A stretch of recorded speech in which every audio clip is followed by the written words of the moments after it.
Este programa lo escucha mucha gente y cada vez más gente. Hoy les comentaba que llegaron las mediciones de Ibope y la verdad es que en muy pocos meses nos hemos colocado segundos detrás de Radio Mitre.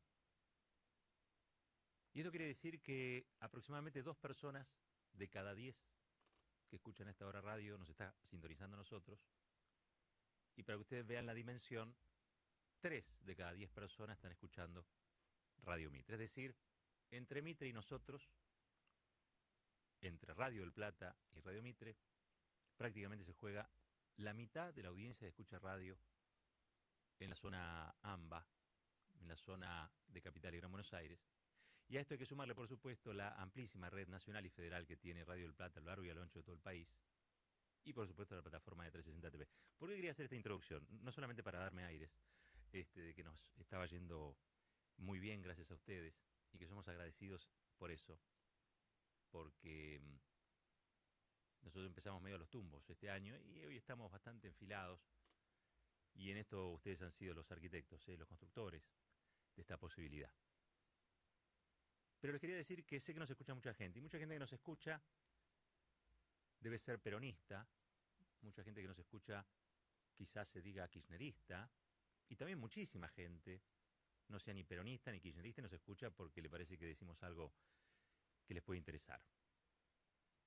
Cuando uno tiene estos volúmenes de audiencia, viene todo ese tipo de oyentes, ¿no? Entonces, quizá hoy voy a hacer una editorial más sesgada de lo habitual, y lo advierto antes simplemente para que no crean que estoy olvidándome de los otros que no son peronistas. Pero quería hablar del peronismo porque el otro día vi una reunión que se hizo en el Hotel NH, que fue un homenaje a Antonio Cafiero.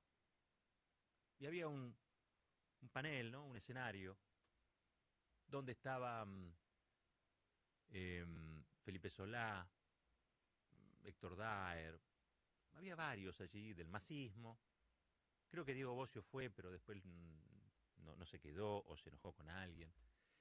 Y mucho pejotismo, ¿no? Mucho gobernador, incómodos a su vez cuando llegaron Gioja y cuando llegó Daniel Scioli. Pero finalmente, como el peronismo a veces se entiende que es como una gran familia que come ravioles los domingos, hicieron su homenaje todos juntitos allí, Antonio Cafiero.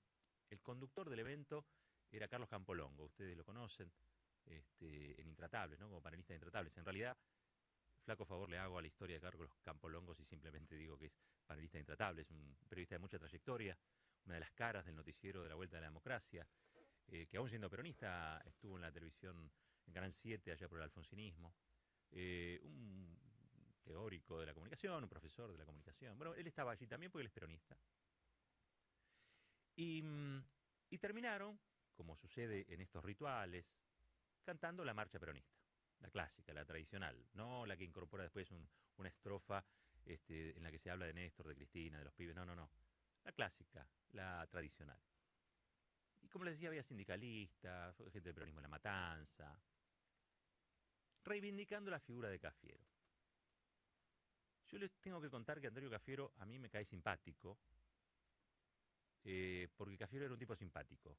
Además de ser un tipo formado, quizá de la última camada de políticos que estudiaban, que se preocupaban por mejorar sus conocimientos, su formación. Eh, y tengo un recuerdo interesante de su figura, que tiene que ver, por un lado, con lo que fue la renovación peronista, pero también con lo que fue su gestión en la provincia de Buenos Aires. Antonio Cafiero, primero que nombró a 2 ministros de lujo. Uno fue Luis Brunati, otro fue Floreal Ferrara. Floreal Ferrara llevó adelante algo que fue lo más parecido a la revolución en la provincia de Buenos Aires. El programa ATAM 2 se llamaba así. Era llevar el Estado con un médico, con un psicólogo, con un arquitecto, a cada lugar donde había necesidades. ¿Se acuerdan la vieja frase esa de donde hay una necesidad y un derecho? Bueno, Floreal Ferrara, que había sido discípulo del sanitarismo de Carrillo, digamos, del peronismo, llevó a los distritos complicados, a las villas de emergencia, a las poblaciones más precarias y vulnerables del conurbano bonaerense, estos institutos que eran, yo digo institutos en realidad, eran como un camión, y allí los especialistas atendían en el lugar a su gente. Cuenta siempre Floreal Ferrara que una vez lo llama Cafiero y le dice, me están viniendo críticas de todos lados por tu programa. ¿Pero por qué? Bueno, porque algunos le decían que era medio sandinista el asunto, que era medio comunista, eso de andar llevando el Estado, la participación popular, que la gente hiciera cola. Aparte, esa misma gente después se organizaba y le reclamaba a los intendentes, o sea, había un problema allí. Y el otro problema que tenía era que los hospitales provinciales se iban vaciando. ¿Por qué? Porque los médicos atendían y prevenían en lo que vendría a ser como una especie de salita de auxilio, de primeros auxilios, y evitaban la demanda habitual que hay sobre los hospitales. Entonces, Cafiero le dice a Floreal, Floreal, estamos haciendo las cosas mal. Pero dice, ¿me estás criticando por lo que hago? No, no, no, hacelo más lento, le dijo Cafiero. Hacelo, pero hacelo más lento. El ATAM 2 funcionó muy poco tiempo, creo que en 7, 8 meses, no más que eso. Fue una bellísima experiencia, una gran experiencia. Creo que en aquel momento le solucionó problemas a mucha gente, pero sobre todo también dio la posibilidad de ver un peronismo que se reconectaba con las realidades territoriales y no el peronismo de Herminio Iglesias, bueno, todo eso a lo que Cafiero finalmente le gana, ¿no? Le gana y vence al aparato anquilosado del PJ, que había salido muy mal herido de la dictadura cívico-militar. Hago este raconto de Cafiero porque yo les decía, a mí me resultaba un tipo particularmente simpático. Hace una reforma constitucional, los artículos de la Constitución de la provincia de Buenos Aires incorporan también derechos muy modernos, habría que releerlo. Un tipo que se puso al lado de Raúl Alfonsín cuando fue el levantamiento Cara Pintada, Aldo Rico y sus secuaces, que no dudó, no dudó, no titubeó, se fue a la Casa Rosada y se plantó al lado del balcón en ese momento, que fue un momento crítico para la democracia. También fantaseaba Cafiero, que tenía alguna cosa medio socialdemócrata, más allá de ser un peronista de ley e histórico, con un bipartidismo, radicales y peronistas, que se afeitaban bien, que se peinaban bien, que usaban traje y corbata, que modernizaban las instituciones argentinas. Eso se llamó bipartidismo, que básicamente pensaban, tanto Alfonsín como Cafiero, una alternancia. Bueno, gobernás vos, que sos el radical, las cosas que vos haces mal las recoge el peronismo, después gobierna el peronismo y nos vamos turnando. Y de alguna manera le damos previsión y sustentabilidad al sistema institucional argentino, que venía muy golpeado después de la dictadura. O sea, estaban en la restauración de la democracia, estaban construyendo realmente la democracia a partir de estos liderazgos. Tuvo un problema Cafiero. Esa cercanía con Alfonsín, esa cercanía tan intensa con Alfonsín y hasta con algunos de sus postulados, lo puso en un lugar donde era difícil disociarlo del alfonsinismo. Y el alfonsinismo, en una segunda etapa, hackeado por los grupos económicos, hackeado por el partido militar, hackeado por el Departamento de Estado y por el FMI, empieza a ceder y empieza a aplicar políticas de ajuste. ¿Se acuerdan ustedes de los paros de Ubaldini? Y un poco Cafiero queda dentro de esa mala época, esa temporada final del alfonsinismo. Queda siendo como una especie de socio político de Raúl Alfonsín. ¿Y quién le gana a Cafiero? Pero muy poquito después, muy poquito después, 2 años después de la renovación, de la gobernación, ¿quién le gana a Cafiero? Carlos Menem. ¿Por qué le gana Carlos Menem a Cafiero? Porque buena parte de la sociedad que ya estaba enojada con el alfonsinismo, porque la situación económica era de descalabro, y en esto no quiero mal mencionar, digamos, a Alfonsín, que cuando uno lo mira en perspectiva de la distancia cobra una figura histórica y un espesor que realmente tuvo, pero que en aquel momento, yo lo recuerdo, había movilizaciones multitudinarias que criticaban al gobierno y criticaban a Alfonsín. Y el peronismo elige, el peronismo de base, el peronismo social, elige castigar a Cafiero por su cercanía con Alfonsín a través de Carlos Menem. La historia después es conocida, ¿no? No la vamos a estar repitiendo, ¿no? Lo que significó Menem, lo que hizo Menem. Pero ese no es el Menem que le gana a Cafiero. El Menem que le gana a Cafiero era un Menem que reivindicaba la revolución productiva, el salariazo, los caudillos federales, las peleas en contra del Departamento de Estado, las banderas históricas del peronismo. El Menem del 89 es eso. Después asume y viene Bungeborn, después asume y viene, sigue Cavallo, y viene Cavallo. Pero en un momento, el Menem de Patilla y Poncho Colorado, el Poncho Montonero, era claramente el peronismo antisistema frente al peronismo docilizado, si se quiere, domesticado, alineado con los postulados modernistas de la democracia alfonsinista, ¿no? ¿Por qué quiero recordar esto? Porque el otro día yo sentí que los que estaban ahí en el NH y que reivindicaban a Antonio Cafiero, primero que no conocen mucho la historia, o si la conocen la habrán vivido como de otro modo, quizá algunos como militantes. Es cierto que muchos de los que estaban ahí sentados venían de otros partidos, ¿no? Después se hicieron peronistas, pero venían de otros partidos. Pero había dos obsesiones el otro día en ese escenario. Uno, despegarse de Cristina Kirchner, ¿no? Usar la figura de Antonio Cafiero para tomar distancia del liderazgo de Cristina Fernández de Kirchner dentro del peronismo. Hay sectores más ultras, no me gusta esa palabra, más extremos, tampoco me gusta esa palabra, sectores más convencidos, vamos a decirlo así, más convencidos de que el peronismo tiene una posibilidad electoral el año próximo, cuanto más lejos esté de Cristina, y otros que están menos convencidos. En esa variante, en esa gama, estaban allí los presentes, ¿no? Pero la operación es armar la Cafiero. Está la Cámpora, ¿no? Armemos la Cafiero. Y acá entran todos los peronistas que alguna vez se sintieron maltratados, ultrajados, desplazados por la soberbia de Cristina Kirchner. Ese es el esquema básico que los amontona, porque en realidad no los junta, los amontona, ¿no? Amontonados como están, pierden de vista algo que a mí me parece esencial. Néstor y Cristina Kirchner no nacieron de un repollo.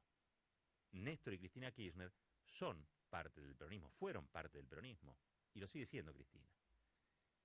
Néstor Kirchner fue un presidente peronista. Cristina Kirchner tuvo 2 mandatos como presidenta peronista. Algunos después dirán, bueno, pero son kirchneristas. Bueno, el peronismo ha tenido múltiples apellidos, pero nunca dejó de ser el peronismo. Quizá la virtud que tuvo el kirchnerismo es que sumó a un montón de gente que no es peronista, que existen también, que tienen los mismos ideales, los mismos valores, que quieren la misma Argentina, que creen a su modo en las 3 banderas históricas del peronismo, que tienen una postura frentista frente a la política, frente a la vida. Digo, me parece que el kirchnerismo pudo interpretar eso, los pudo incorporar, les dio un espacio de poder también. Creo que en ese sentido la verdadera renovación del siglo XXI en el peronismo tiene apellido y es Kirchner. Es Kirchner. A partir del kirchnerismo, un montón de sectores se incorporaron no solamente al peronismo, sino al movimiento nacional. Y si se quiere también al paraguas electoral llamado Frente para la Victoria. Ese diálogo de un peronismo, el de los Kirchner, con la sociedad, fue muy virtuoso. Por eso cuando uno dice kirchnerismo, está hablando de algo que es peronista, pero que también excede al peronismo. Bueno, hay un peronismo que eso lo detesta, que le parece terrible, que en realidad tiene una versión villiquen del peronismo, ¿no? Una versión en sepia de lo que fue el peronismo histórico, ¿no? Y te hablan de Perón, de Evita, y no hay nada más. Después de Perón y de Evita no pasó más nada en el peronismo. Y no, todos sabemos que no fue así. Todos sabemos que no fue así. Y después tienen otro mito instalado. Yo lo escuchaba a Solá, lo escuchaba a los que hablaban allí en el NH, reivindicando a Cafiero, de que el peronismo tiene que ganar siempre, que el peronismo no perdona la derrota, lo cual es una barbaridad. Esa mirada tiene menos peronismo en sangre que cualquier otra cosa. Mire, el peronismo ha sido básicamente un movimiento que después del primer y segundo mandato de Perón fue un movimiento proscripto, perseguido, encarcelado, a sus militantes se los desaparecía, había decretos que prohibían mencionar a sus liderazgos. La verdad es que cuando uno suma los años en los que gobernó el peronismo después del golpe del 55, son mucho menos, creo que son 25, 26 años, hasta el día de hoy, hasta el día de hoy, que los que gobernaron las dictaduras militares y el radicalismo. Entonces, aquel que me venga a decir que el peronismo es una máquina de poder y que como una máquina de poder siempre tiene que ganar, no, el peronismo a veces pierde. El peronismo ha sido derrotado varias veces. Y no solamente ha sido derrotado, ha sido perseguido. Entonces, esta fantasía, así como cuando uno escucha al intendente de Loma de Zamora, al novio de Jessica Sirio, a Insaurralde, hablar, ¿no? Porque hablan como cuando uno destapa una botella de vino, un sacacorcho, ¿no? Bueno, a ver de qué voy a hablar hoy. Sacan el sacacorcho y empiezan a hablar. Hablar del peronismo como si fuera una especie de patineta exitosa, todo el tiempo. Somos peronistas porque es una patineta exitosa. No es así. Porque aparte el peronismo no es un movimiento, ¿cómo decirlo? No es una cooperativa de poder, en el sentido que hoy puede verse, por ejemplo, en lo que son las últimas convenciones del radicalismo. Las últimas convenciones del radicalismo, en las que estaban estudiando cómo se aliaban a Mauricio Macri y el PRO, estaban discutiendo cargos, a ver si podían pegar alguna, volver al gobierno de alguna manera. No estaban discutiendo doctrina. no estaban discutiendo doctrina, porque si no, Leopoldo Moró estaría dentro del radicalismo, ¿no? O los alfonsinistas hoy estarían dentro del radicalismo. No, no estaban discutiendo doctrina, estaban viendo a ver cómo cómo construían un atajo para volver a la Casa Rosada sin que la gente se dé cuenta que eran radicales, que son los mismos radicales de la Alianza, que son los mismos radicales de la hiperinflación, que son los mismos radicales que apoyaron el golpe cívico-militar y que le dieron un montón de intendentes. Entonces, ¿cómo hacemos para disimular eso? Porque la gente se acuerda. Pero si vas camuflado, si vas detrás de Mauricio Macri, del PRO, de los Lobos, capaz que volvés al poder. Y bueno, metieron un par de ministros. Metieron un par de ministros. La verdad, para el partido de Alem Irigoyen, que empezó como empezó, con la revolución del parque a los tiros, haber terminado de esta manera, dejarse sobornar doctrinariamente, o si se quiere doblegar doctrinariamente para ocupar dos ministerios que ni siquiera manejan porque se los manejan por abajo otros, bueno, asunto del radicalismo. ¿Pero a qué iba? Los discursos del otro día del NH Ateneo, perdón, Hotel, se parecieron más a una convención radical. Se parecieron más a los de esas convenciones radicales que yo estaba comentando recién. No parecía un acto peronista. Demasiado saco, demasiada corbata, demasiado atildado todo, demasiado prolijo, y aparte con una vocación por estar en un lugar que lo lleve inmediatamente al éxito o inmediatamente al retorno en posiciones de poder. Entonces había medios como que están con Massa, medio como que están con otros, medio como que no terminan de estar con nadie, pero todos se juntan para decir que Cristina tiene que hacer la autocrítica, ¿no? Se ha puesto de moda, es un lugar común, Cristina tiene que autocriticarse. Yo con eso tengo una postura, el otro día lo hablaba con Diego acá en el programa. A mí me parece que todos los que le piden autocrítica a Cristina piden cosas que ellos no son capaces de dar.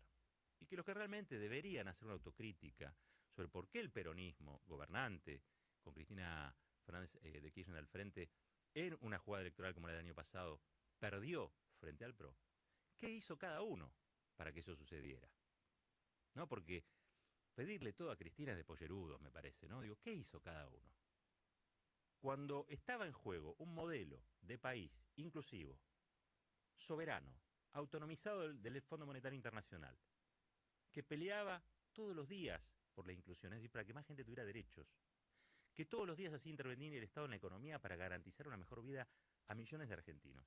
¿Qué hizo cada uno para que eso fuera efectivamente así? Salvo Cristina Fernández de Kirchner, al resto, sé que hubo muy jugados, y hubo gente muy comprometida, y muchos dieron hasta lo que no tenían. Pero hay otros que la verdad, cuando Cristina les dejó atender el teléfono, los dejó de invitar a tomar café, se enojaron, se volvieron masistas, se volvieron otra cosa, fundaron partidos propios, fueron por afuera, sacan el 1% de los votos. Digo, estoy pensando en algún dirigente sindical. Pero me parece a mí que los que deberían hacer la autocrítica son aquellos que permitieron que un gobierno, un proyecto, diría yo, que claramente era un proyecto peronista, perdiera en elecciones frente a un proyecto neoliberal. Y toda esa sarta de cosas que habitualmente se comentan, de que el peronismo tiene que estar siempre unido, porque unida es la garantía de la victoria, y que yo, miren, vamos a volver a decir lo mismo de siempre. En el año 2003, si el peronismo hubiera ido unido, el presidente era Menem o el presidente era López Murphy, es decir, había neoliberalismo por 10 años más. A veces el peronismo no tiene que estar unido. A veces el peronismo lo que tiene que ser es peronista, simplemente peronista. Sin aditamento, si quiere. Algunos será peronista a lo Kirchner, otros será peronista a lo Perón, otros será peronista a lo que quiera. Pero peronismo, doctrinariamente, no es apenas el pasaje exitoso a una experiencia de gobierno. Peronismo, como lo vivió mi abuela, como lo vivieron centenares de miles de personas en este país, es cargar 18 años de cicatrices en el lomo porque no te dejaba mencionar a tu liderazgo. Peronismo es bancarte la difamación, peronismo es bancarte que te hostiguen, peronismo es que tengas causas judiciales en contra porque siempre ha sido así. Peronismo es que te encierren en un calabozo durante meses sin poder comunicarte con tu familia. Peronismo es también el camastro y la picana. Y peronismo es también los desaparecidos de la ESMA, porque había muchos peronistas ahí también. Algunos ya ni se acuerdan, otros ya han olvidado. No es fácil ser peronista, no es para cualquiera ser peronista, me parece a mí. El peronismo fue una fuerza, y es una fuerza desafiante del estado de cosas en la sociedad argentina. Allá por el 45 garantizó el ingreso de las mayorías a la ciudadanía democrática a través de los derechos. Aquella experiencia del 45 fue también la posibilidad de autonomizarse de la voluntad del Departamento de Estado y su influencia en la región. entre otras cosas. Cualquier otra cosa que no respete esa historia. Será un rejunte, será un colectivo de gente que imagina cosas que no son, será gente dolida porque le molesta que lo hayan pollereado, será gente que piensa que es dirigente porque dirige algo y en realidad dirige poco. Pero muchos de los que estaban ahí el otro día, que ahora van a Cristina, pasar y se quieren cruzar de vereda, les deben sus diputaciones, sus gobernaciones, sus intendencias, sus legislaturas, todo, al proyecto más parecido al del primer peronismo, que fue el proyecto de Néstor y Cristina Kirchner. Los peronistas que no vean eso tendrán otra idea de peronismo en la cabeza. Bueno, al fin de cuentas, Rucci tuvo otra idea, Bandor tuvo otra idea, Lorenzo Miguel tenía otra idea. Vaya a saber, hay tantos peronismos a veces que uno se confunde, pero en lo central, en lo doctrinario, en la capacidad de intervención del Estado para generar bienestar en la población, en la capacidad de intervención del Estado para disciplinar a los grupos económicos, en la capacidad de un gobierno para plantarse frente al poder extranjero y decir, primero los argentinos.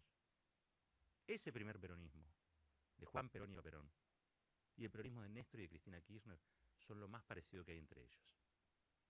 Ahora, estos que hoy le piden autocrítica a Cristina, que reivindican a Cafiero para, de alguna manera, postular otro liderazgo que es un liderazgo consensual, tranquilo, porque Cafiero tenía esa onda, era muy parsimonioso, un tipo agradabilísimo, agradabilísimo. Esos que hoy postulan eso, se olvidan que para que haya un Cafiero, tuvo que haber un Perón. Y de otra cosa también se olvidan, que no es menor, que no es para nada menor. Ya saben cómo terminó Cafiero. Terminó perdiendo con aquel que representaba, de alguna manera, la oposición al alfonsinismo de entonces, la última fase del alfonsinismo que fue muy crítica en términos económicos, que también fue crítica en otros temas, derechos humanos también. Con lo cual, yo le diría a Felipe Solá, le diría a Espinosa, le diría a todos estos que se quieren juntar, porque parece que está de moda juntarse, que un día, después del asado, después de hablar de fútbol, hagan una especie de reflexión, ya ni siquiera les pido autocrítica, pero hagan una especie de reflexión conjunta. Ya no es por una cuestión de lealtad. A mí el tema de la lealtad, la deslealtad, la moralidad en la política me aburre, me aburre. Eso a la iglesia. Hay astucia en la política, hay pragmatismo en la política también. Pero solo por el pragmatismo y por la astucia. Yo les diría a todos ellos que piensen bien cómo fue la historia. Porque cuando la sociedad decida castigar este proyecto que deja a millones de personas afuera del alimento, afuera de la vestimenta, afuera de la educación, afuera de la salud, afuera de la dignidad, a muchos sin trabajo, a otros sin salarios, a otros sin obra social. Cuando la sociedad decida castigar esto, va a castigar también, y fundamentalmente, a los que fueron socios y cómplices de este proceso. A los que fueron socios y cómplices de este proceso. Los que piden hoy autocrítica a Cristina Fernández de Kirchner, lo que deberían hacer es exigirle explicaciones al presidente Mauricio Macri por el rumbo que ha tomado la Argentina. Tendrán que ser valientes para eso. Animarse con las mujeres no es cosa de peronistas. Roberto Caballero, por Del Plata.